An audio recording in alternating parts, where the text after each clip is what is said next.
Hello, and thank you so much for joining tonight. We've got Andrew Harvey coming up in just a moment. And a big thanks to Carolyn Mace for this Mystical Spring event, where we've got both Andrew Harvey and Mirabel Starr coming up in just a week or so. And before I bring Andrew up, I just want to talk to a couple technical things. If anyone has any trouble with the broadcast tonight, you'll see the big green button just below my face where you can click to view the broadcast on YouTube. And alternatively, you can try and enable compatibility mode on Crowdcast by clicking the help button on the top right and then click enable compatibility mode. So thank you again for attending tonight's presentation. And without further ado, I'm going to bring up Andrew Harvey.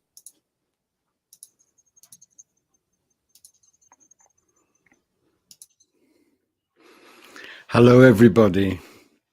My love to you all and my great gratitude to Caroline and David for having invited me to begin this Mystic Spring series, which I can promise you will be tremendously inspiring and encouraging.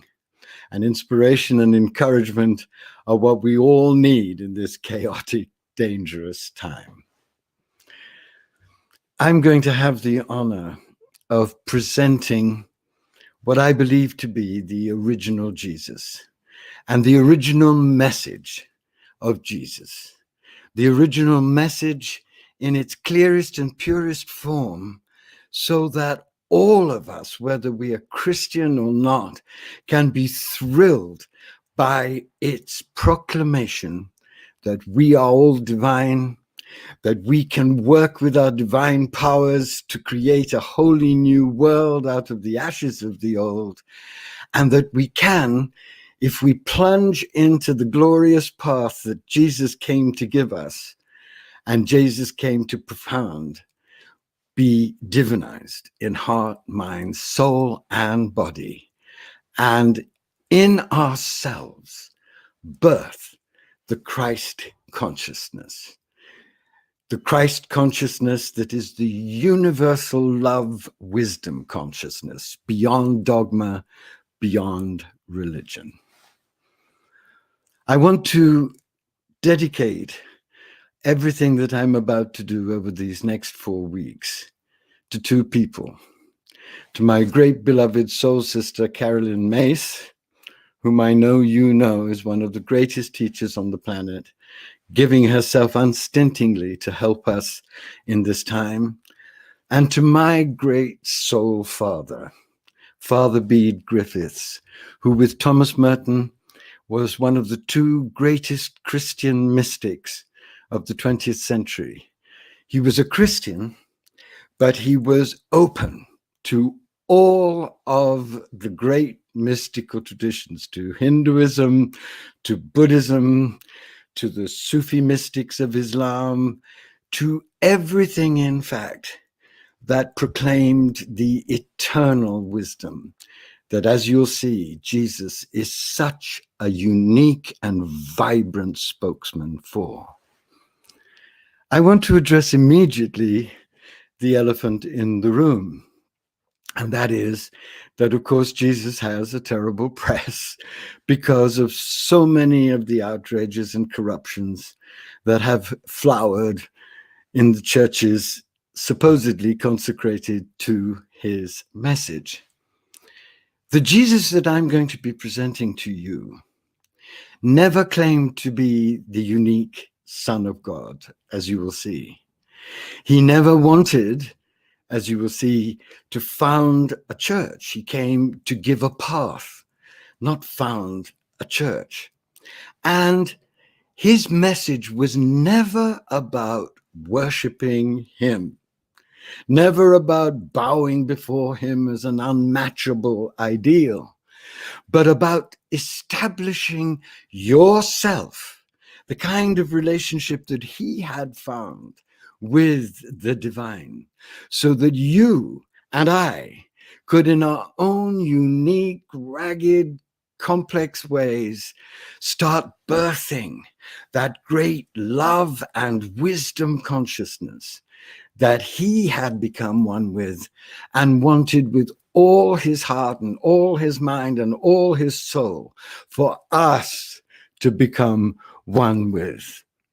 So this is not a series of come to Jesus transmissions. This is a series of come to your true self transmissions.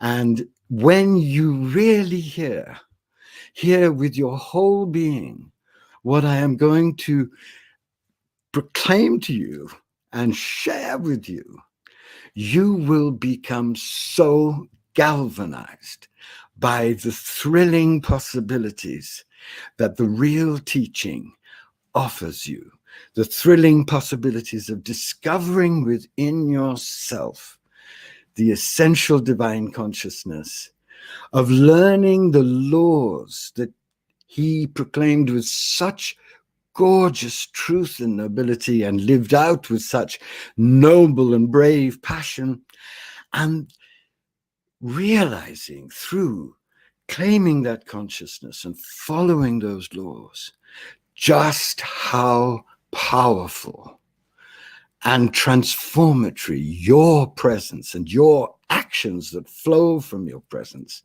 can become. And in a world in which we're threatened daily by despair and paralysis and hopelessness, this message is the most triumphant and ecstatic and ennobling and empowering message possible. One that needs to be heard along with the great ennobling messages of all humanity's supreme liberators, like the Prophet, peace be upon him, and like the Buddha, peace be upon him, and like all the great saints and shamans who have realized their essential identity and realized the joy and the peace and the passion and the compassion that is born when a human being knows who he or she truly is. So let me begin my time with you today by sharing with you something that was given to me by my great teacher, my father, my soul's beloved, Father Bede Griffiths. In 1991, I was invited by an Australian film director to accompany Bede through the journey of his life for a documentary that was released called A Human Search. And I had already fallen in love with his work. I had read his extraordinary books in which he showed how open he was to all of the religions, but celebrated the particular noble message of Jesus. And I had for a long time rejected Christianity because I couldn't believe in the misogynistic, hierarchical, homophobic versions of it that I'd met in my childhood and adulthood. And I'd gone to the East to be initiated into Buddhism and Hinduism and Sufism. But when I was asked to accompany Father Bede Griffiths in his middle 80s through his absolutely astonishing and majestic life, I leapt at the opportunity and I went to South India and found myself 50 miles from the place where I was born, which was Coimbatore, meeting the man who would change my life forever.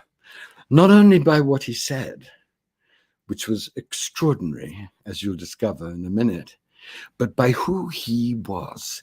He was a living Christ, someone who had not merely believed in Jesus, but had understood the deepest lesson that Jesus is giving us, that Jesus came not to be adored for himself, but to open a path for all human beings, whether they're Christian or not, that would give them the joy and the power that grace had given him.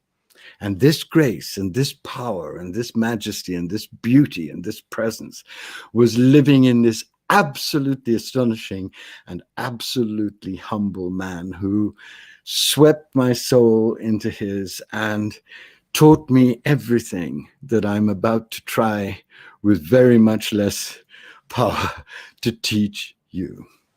So I will never, ever stop thanking him and bowing before him and blessing the time that we met. On the last day of filming, I went into his little simple hut in his ashram in South India to find him reading the Bible. And he put down the Bible. The Australian film crew hadn't arrived yet. And he looked up to me and he said, "You know, Andrew, we are in the hour of God. We are in the hour of God." And because I'm Oxford trained, and at Oxford you're trained how to ask snotty questions and in slightly superior tone, I asked him, "What exactly do you mean by the hour of God?" And I thank my luck every day that I did ask him that question, because he gave me not only the map for my own journey, but the map for what we are going through right now. Remember, before I unfold this map, that this was 1992, and you'll see why that is so important. He said, "We are in the hour of God because humanity is being brought to a moment in which it will have to decide between suicide or adoration and claiming its own divine consciousness, which has been given to it as an original blessing by the divine, and then acting from that divine consciousness to change the structures of the world so they reflect not the love of power, but the power of love." And he said it with such tender conviction that I just stood transfixed, because I knew that he was trying to imprint my whole being with something massively sacred and massively important. And then he said, humanity has now 3 choices. The first choice is to look around and see where the love of power has gotten it and fall on its knees and call out for grace and transformation. He said this is highly unlikely, because that's never how humanity seems to work. And then he said the second choice, which sometimes as I sit here in this hut praying to God seems very likely, is that it will continue in its crazy addictions to power and domination of nature and tribalism and division and separation, and organize a terrible crisis which you won't be able to handle, which it will annihilate it and take a great deal of nature with it. And he said that on some days looks extremely likely. And then I wish I could reproduce his smile. He gave this gorgeous smile. And he said, "But that's not what I think is going to happen."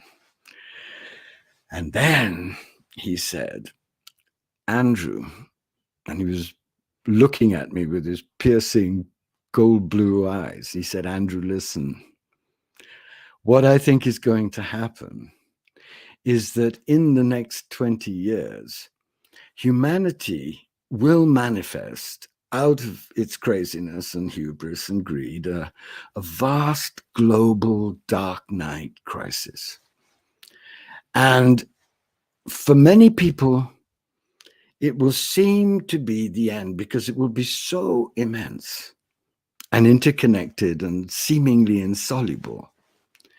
But just as the dark night for the mystic is the birth canal for the embodiment of a much greater, much vaster consciousness, and this is known in all of the traditions, he said, so this global dark night crisis will be the birth canal for a new, embodied, divine humanity in touch with its divine consciousness, unified through great struggle and ordeal, and willing at last to step out with love and compassion and create a wholly new way of being and doing everything. And I was reeling by this time, but there was more to come, because he then said this, and he said it so simply, because by the stage of his life that I was meeting him at, he was at the highest level of enlightened awareness. He was a saint, he was a prophet, and he was a mystic, and he was the sweetest and tenderest and clearest of human beings, all in one, like the Dalai Lama is. And he leaned forward and he said, you know, the second coming is not going to be the return of some Star Wars avatar. I'm afraid, my friends, the fundamentalists have got it hopelessly wrong. The second coming, Andrew, is going to be the rising of the golden yeast of love and wisdom consciousness in millions of human beings, not just Christians, but millions of human beings who have been shocked by the difficulty and the agony of the world crisis into claiming their divine consciousness, and through grace learning how to obey the laws of that divine consciousness, and through obeying the laws of that divine consciousness, becoming empowered by a wholly new passion and compassion energy that will be able to build new structures, new institutions that will birth the truth on earth and realize Jesus's dream of the kingdom. And that was a very strong, as you can imagine, transmission. It was the map of where we are and where we potentially could be going if millions of us allow ourselves to be inspired by the great prophets and saints and poet mystics of the past, and realize that their great good news, the good news of our essential divinity, is the key, not only to living a much happier, much more joyful, much more compassionate, much more electric, much more empowered life, but to our coming together in the face of these extraordinary and terrible problems that we all know are erupting everywhere, to be blessed and graced by the divine to build a new world. So it's the map that I've been following in my deep heart for many years now, and all my work is dedicated to this second coming, to this birth of a new humanity. And it's why I am so thrilled, deeply thrilled, to be able to try with all of my limitations and flaws, and everyone has them when we approach the mystery of someone as vast as Jesus. And please don't think that I think I know everything about this extraordinary being or about the message, but I have been graced by a sublime teacher, and I have been graced by the Christ. And I have been graced by my own experiences through all of the mystical traditions to be able to begin to see the outlines of a message that I know that when you open to it, beyond religion, beyond dogma, beyond any fears you may have of the Jesus that is a fantasy of the boys' club, you will be so grateful, as I have been so grateful, so awed and so grateful. After B died, I discovered the Gospel of Thomas, and that changed everything for me. He'd already made me aware of a wholly new dimension to the Christian mystical journey. He'd already woken me up by the beauty of his presence. He'd already given me the map. But I believe it was his grace that guided me one afternoon to a bookshop in Las Vegas, where I was living at the time.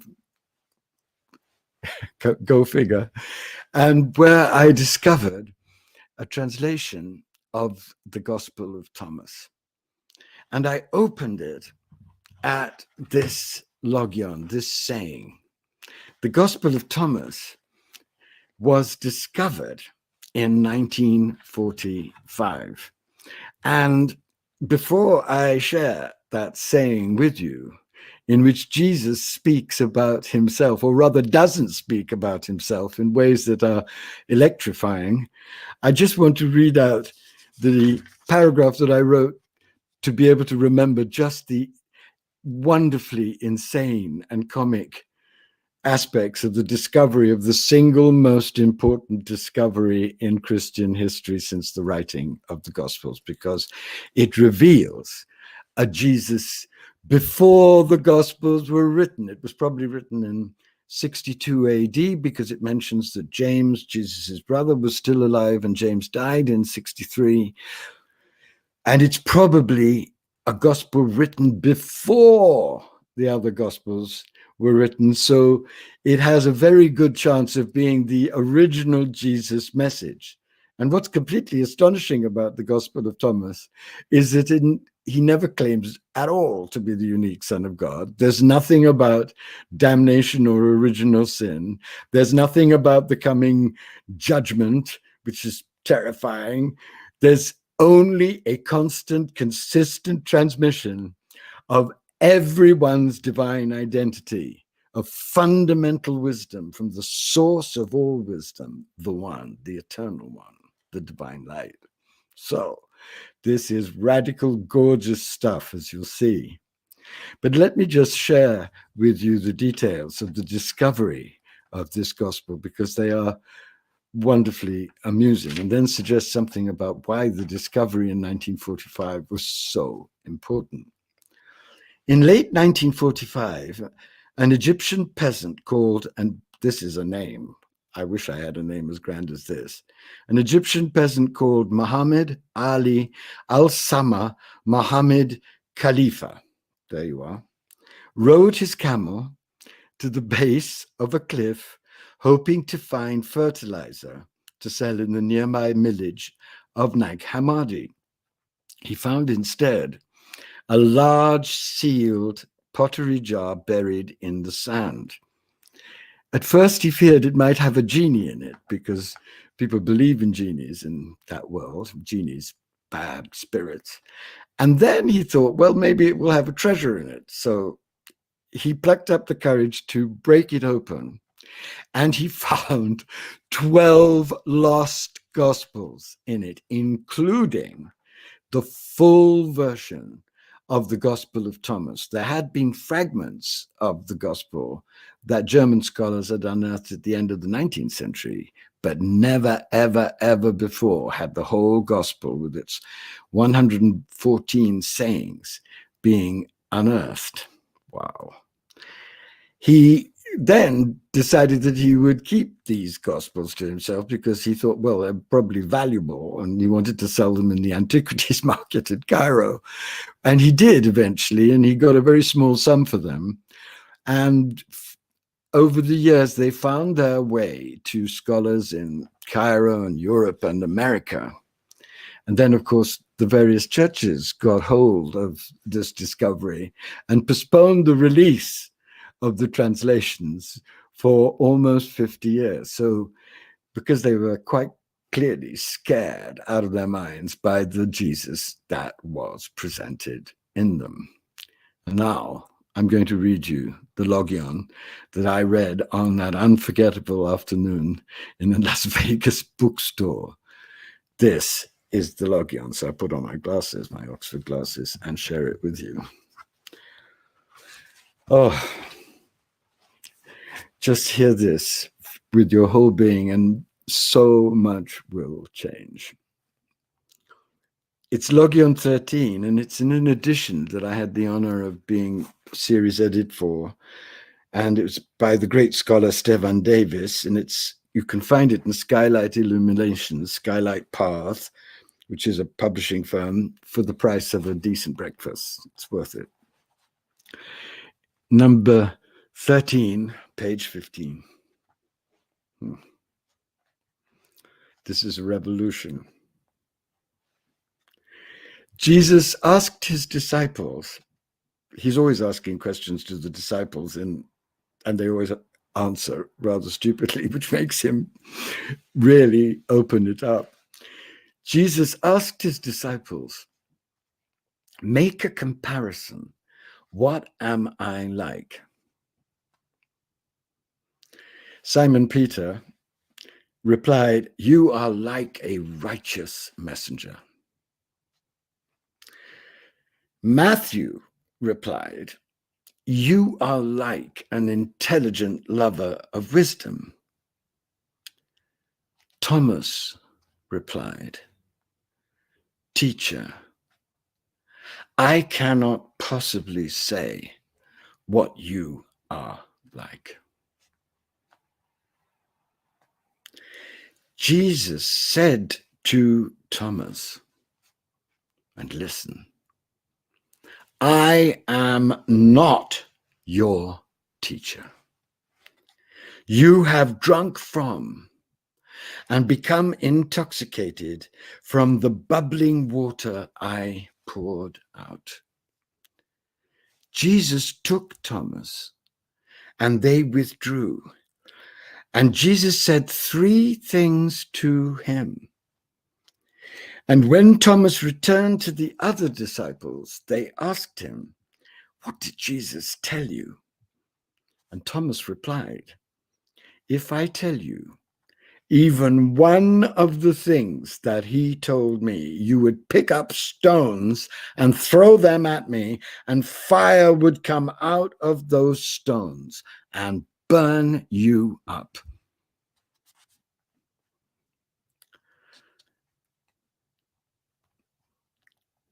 This is a revolution for many reasons.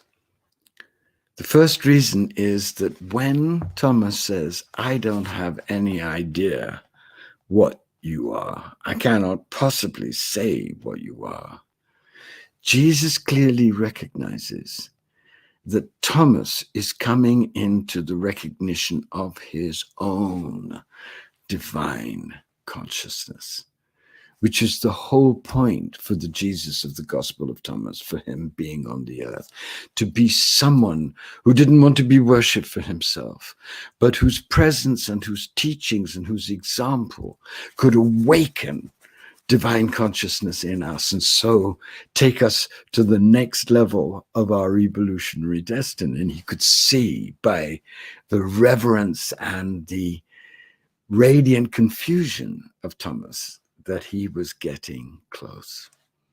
And so he says to him, I am not your teacher. We're equals. You have drunk from and become intoxicated from the bubbling water that I poured out.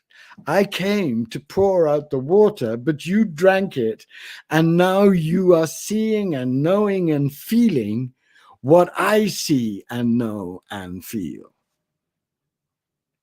This is completely different from the whole picture of Jesus that we've been given in the traditional Orthodox Christian churches, but it was known, this radical, intimate, awakening Jesus, by all of the great Christian mystics, the Teresa of Avila's, the Hadewiches of Antwerp, the Julian of Norwiches, the John of Crosses, the Meister Eckharts, that really themselves drank of that water and became awoken to their own Jesushood, their own Christhood, their own divine humanity through the grace of this amazing being who had enacted it first to give it and share it with everyone.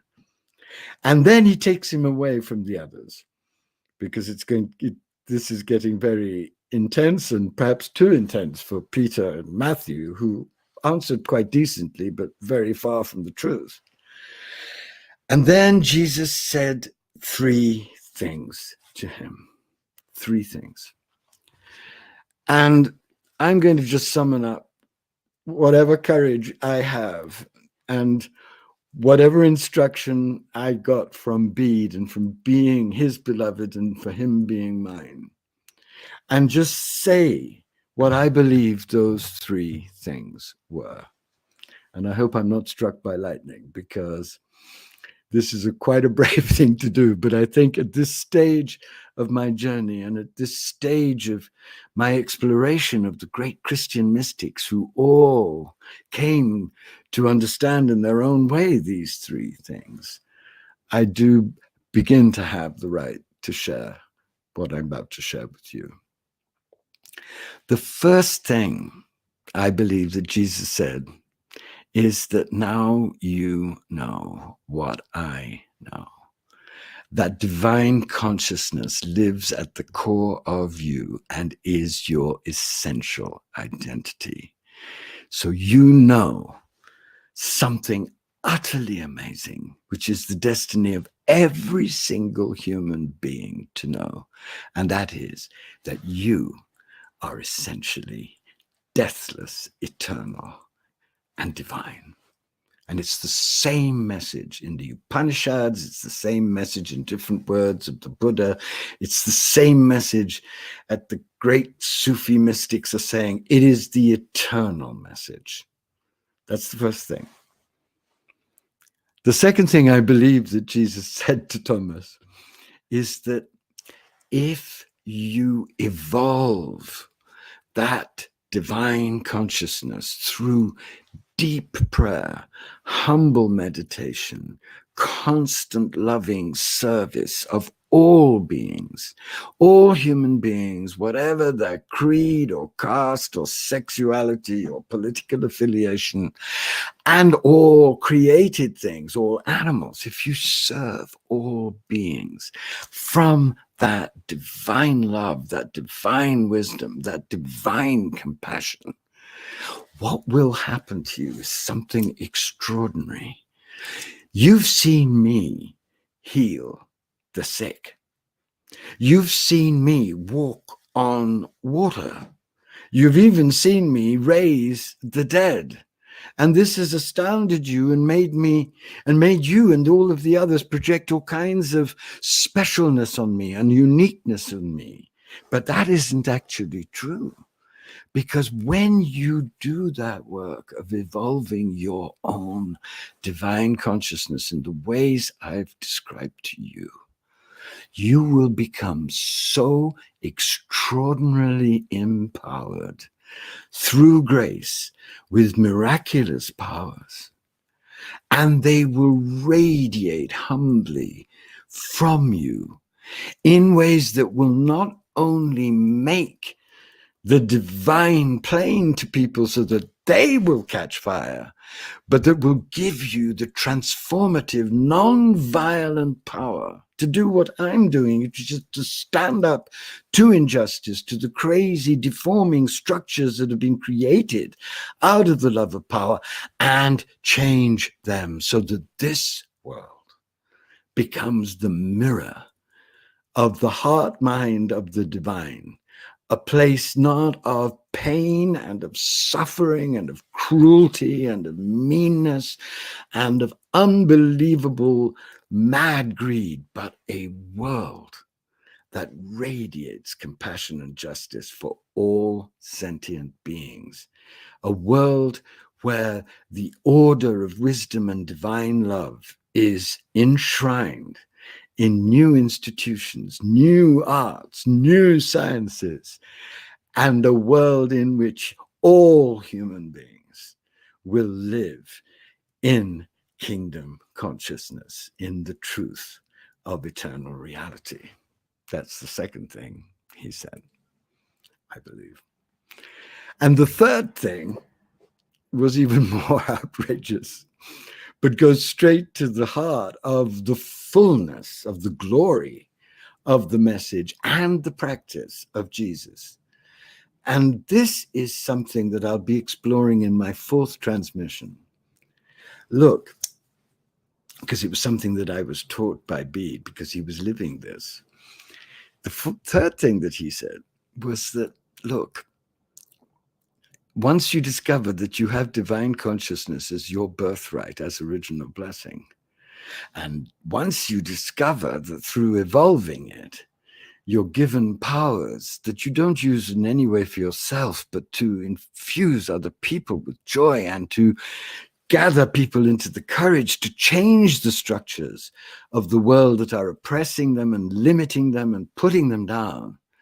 Once you start evolving that divine consciousness, what you'll discover is something absolutely astonishing, which I have discovered and you will discover.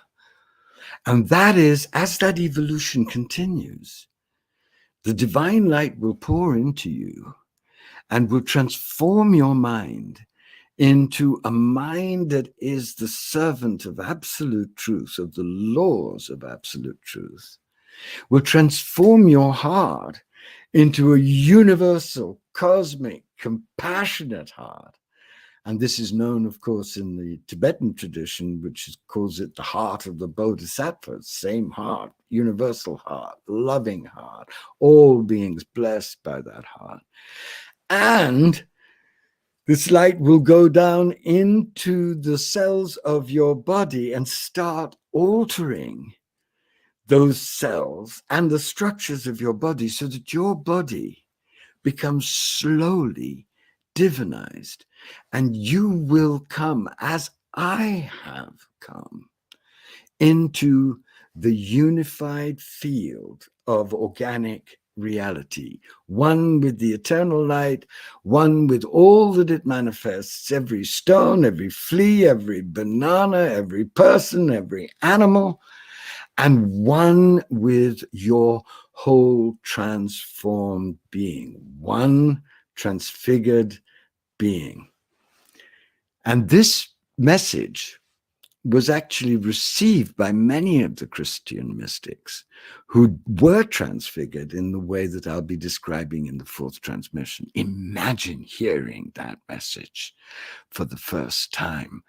And imagine knowing when you heard it that this was not about founding a religion, but about giving humanity incredible hope, incredible encouragement, and a whole path to a wholly new level of embodied divinity, humble, playful, creative, generous, free-souled, embodied divinity. What St. Paul called, and St. Paul tasted these 3 messages in the core of his own realization through the cosmic Christ. What St. Paul called, and the phrase that Bede loved most, I think, in all of St. Paul, the glorious liberty of the children of God, the glorious freedom of the children of God.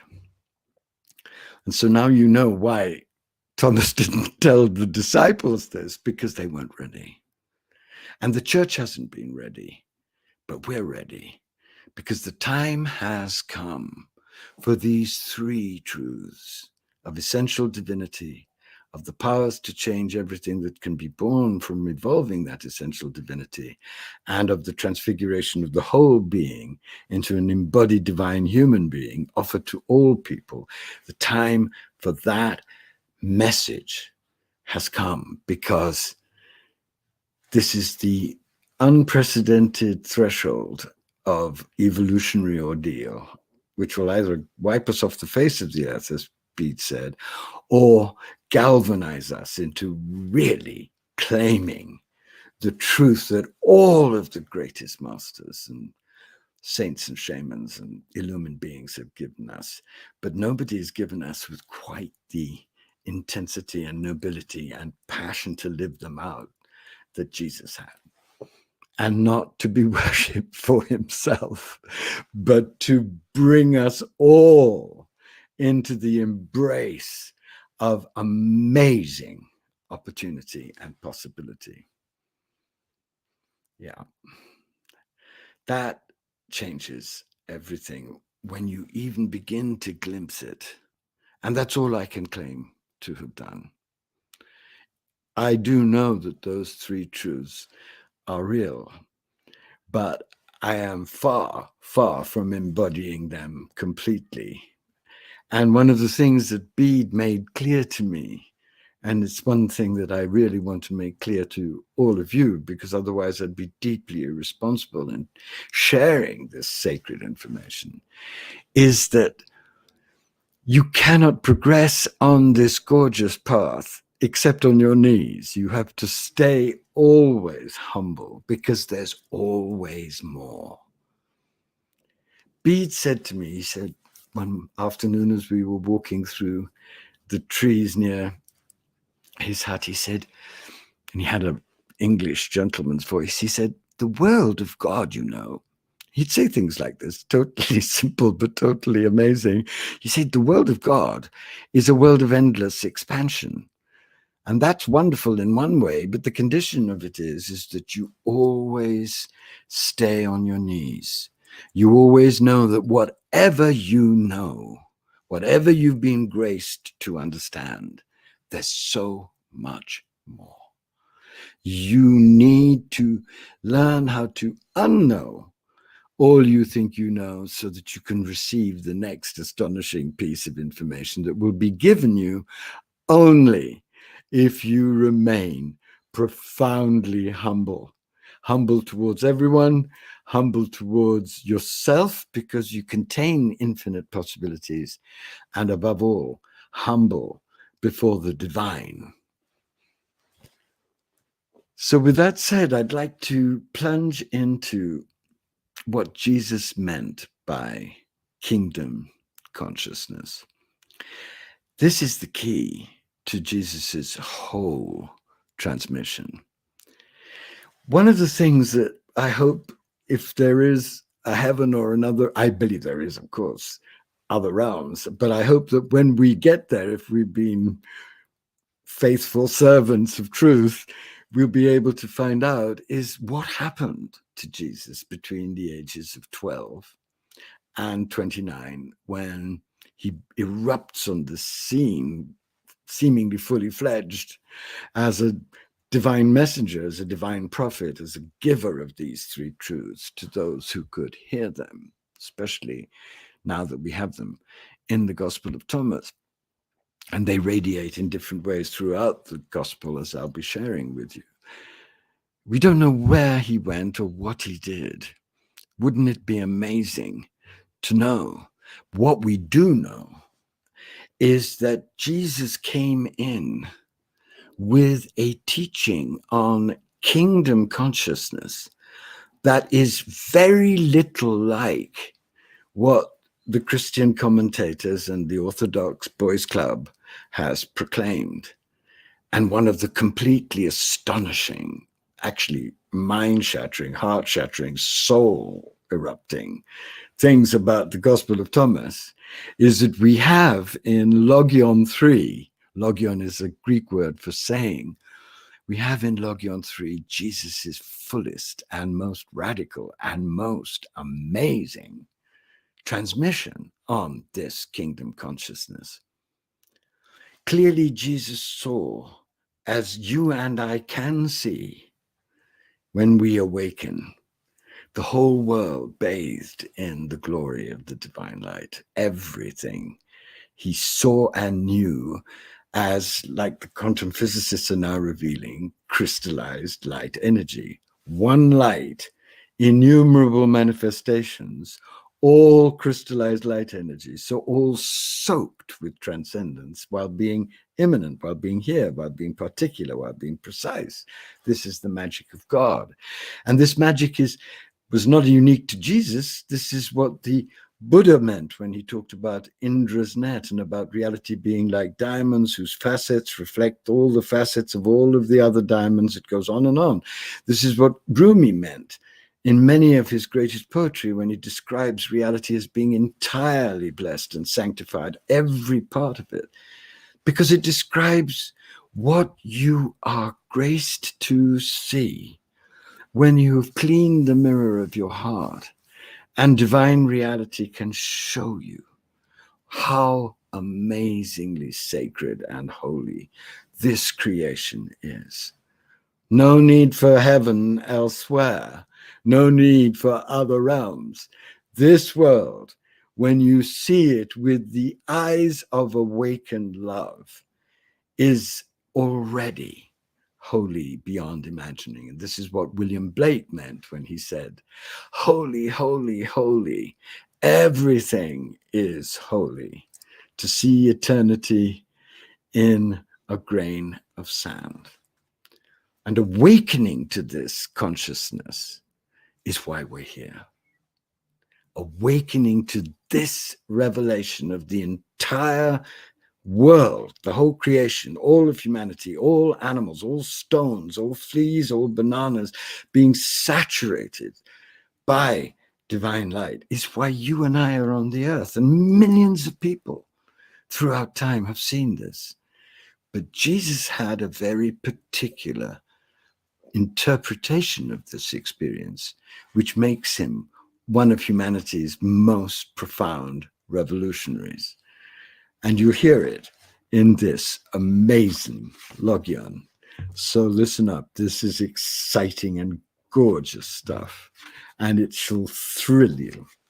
I hope it will thrill you, because I can't do any more than be thrilled myself and try and communicate to you just how empowering and challenging, but also utterly transformatory this Logion is. And one of the reasons why I really feel it's authentic, Jesus, apart from the fact that all the scholars now are agreeing that it is that it has a joke in it, a very good joke, actually. And one of the limitations of the Gospels, glorious though they are, and they are glorious documents, although we know now that they were written at different moments and different times for different purposes, and that's all true, but they are amazing documents. I'm not wiping away the Gospels. I'm trying to give you the original impulse as we find it in the Gospel of Thomas so that you can read the Gospels with another level of joy and even more inspired by them. So this is what Jesus says, and it's a great joke. Jesus said, if your leaders say to you, look, the kingdom is in the sky, then the birds will be there before you. And if they say that the kingdom is in the sea, then the fish will be there before you are. Rather, the kingdom is within you, and it is outside of you. When you understand yourselves, you will be understood, and you will realize that you are children of the living Father. If you do not know yourselves, then you exist in poverty, and you are that poverty. In my experience, divine revelation always comes with two things. They're linked because they're two faces of the same inscrutable mystery. Divine revelation comes with a rose first, a rose that inebriates you with its perfume and gives you amazing joy and hope. And then it comes with a sword that warns you about how you must pursue that fragrance. Otherwise, you'll be part of the mindset and the heart set that is creating so much craziness and chaos and disaster and pain and suffering and agony. And that's how you know divine revelation, because it's at once ecstatic and very, very sober. Because both the ecstasy and the sobriety obey laws which we'll be exploring in my transmission on Wednesday. So let's unpack this gorgeous Logion, because it contains the new wine, that he was come to help us all get drunk on so that we can become empowered as he was and radiate this new being that he came to help us enter. If your leaders say to you, look, the kingdom is in the sky, then the birds will be there before you are. Well, so many of our leaders have said that. So many of our leaders have said the world is just a sink of iniquity. It's an illusion, a dreadful illusion. People are depraved and evil and crazy. And there's a lot of evidence to all of that. And they've posited heaven, God, as some off-planet entity that somehow our only hope of getting into connection with is through the very well-positioned boys' club that helps us get out of this dreadful pit that we're in and have a taste of heaven. This is a very clever plan. And this is the catastrophe of the Christian church, to follow that plan. But what we see in the original Jesus is he's saying it's not elsewhere. It's not somewhere else. It's right here when you awake and when your eyes see reality with reality's own eyes, which will happen to you if you take the real path of love and wisdom and obedience to the laws of reality. And this has been said by all of the greatest mystical teachers for the simple reason that it is the truth. And those of us who've been privileged to have even a glimpse of the fact that it is the truth remain stunned by the beauty and the majesty of what that truth reveals. And we all know the games that have been played to make human beings feel riddled with original sin, riddled with dreadful desires, to have been played to make the world seem just a disgusting cesspit that has no real meaning, and the only hope is to get out of here and go to some imaginary there. And Jesus is sweeping all of this away to reveal something astounding, which it is my profoundest prayer that in these 4 transmissions that I'm going to try and give, you'll be able to share.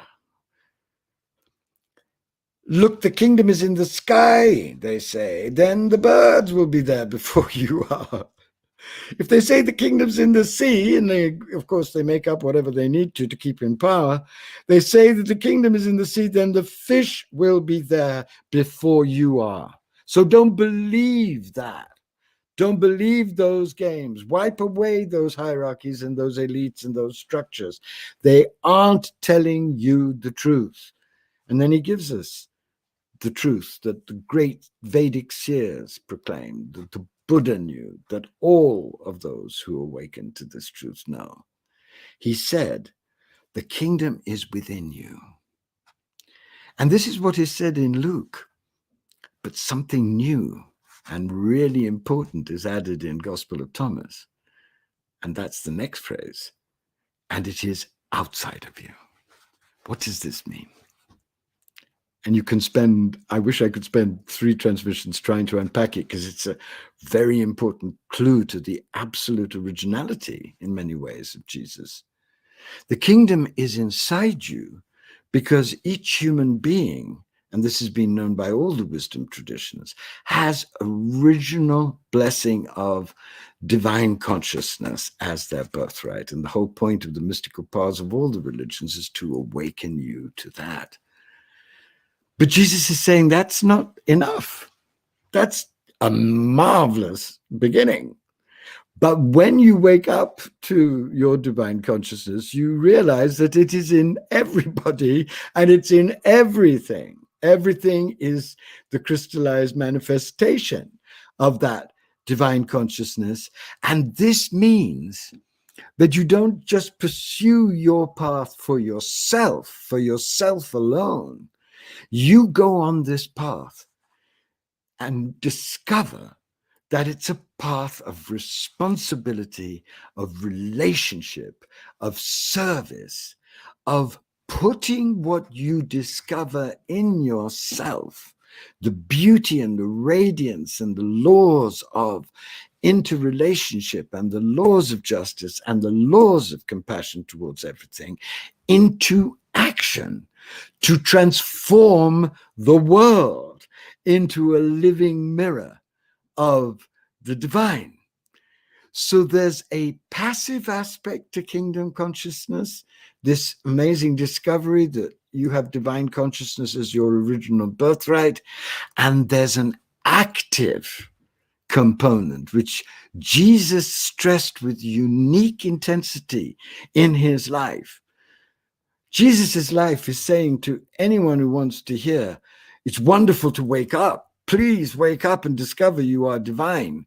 But then realize that that discovery has responsibilities. It makes you a warrior midwife of the new. It makes you a loving, nonviolent rebel of compassion in action. So there's a dynamic aspect of kingdom consciousness that you have to marry with the passive one. This is, of course, at the heart of Mahayana Buddhism also, and it's the heart of the wisest and deepest forms of Hinduism. But nobody in human history stressed the need to put divine love and divine wisdom and divine joy and divine compassion into real, transformative, non-violent, structurally transformative action with the passion that Jesus did. And that's why at this moment in the history of the planet, his message beyond religion, beyond dogma, is so important, because what we need on the earth right now are people of all faiths, all colors, all sexualities, not being depressed and paralyzed and driven further into greed and egotism by what's exploding all over the world, but people galvanized and clear-eyed about the dangers of what's exploding all over the world, claiming their divine consciousness, finding the kingdom within, and then recognizing that that discovery of the kingdom within entails the responsibilities to set about creating the kingdom outside, in institutions, in new economics, in new politics, in new ways of tenderly embracing all diversity, in new ways of honoring sacred responsibility towards nature. This message goes far beyond any religion. And it is the message, I believe, that the divine most hungers for us to hear, because it knows that if we can hear it, not only will we be lifted out of all the structures of mental and social and political oppression that we've been squelched by and narrowed by and limited by, we'll be given, through divine grace and through our own efforts, extraordinary new solutions, extraordinary new powers, extraordinary new energies of love, to be able to rise to the challenge of our time and build a wholly new way of being and doing everything, and a new world out of the smoking ashes of the old. Jesus says, look, when you understand yourselves, you will be understood. When you understand who you really are, that you are a light drop of the infinite ocean of divine light consciousness, kingdom consciousness, you'll be understood, because that consciousness is totally awake. You will know that not only are you understanding the truth of yourself, you are understanding the truth of the divine, and the divine will make that known inside you. And this is real. This is a real mystical experience. This is what mystics of all kinds, and everybody is a closet mystic waiting to get out of the last closet. That's what you get to know. And you will realize that you, not me, you are children of the living God, that you are embodied divine human beings. And then he adds, because he's a realist, And he wants to help us really grasp urgently this message so that we can put it into practice and realize the joy and the power that comes from it. He says, if you do not know yourselves, then you exist in poverty, and you are that poverty. You spread through your refusal to wake up to who you really are. You spread the contamination of greed and egomania and illusion and clutching on to things and holding them and demonizing others and all the human madness. You spread that, and you exist in poverty, whether you are Bill Gates or Jeff Bezos or the ruler of the world, who have written hundreds of books that everybody says is fabulous.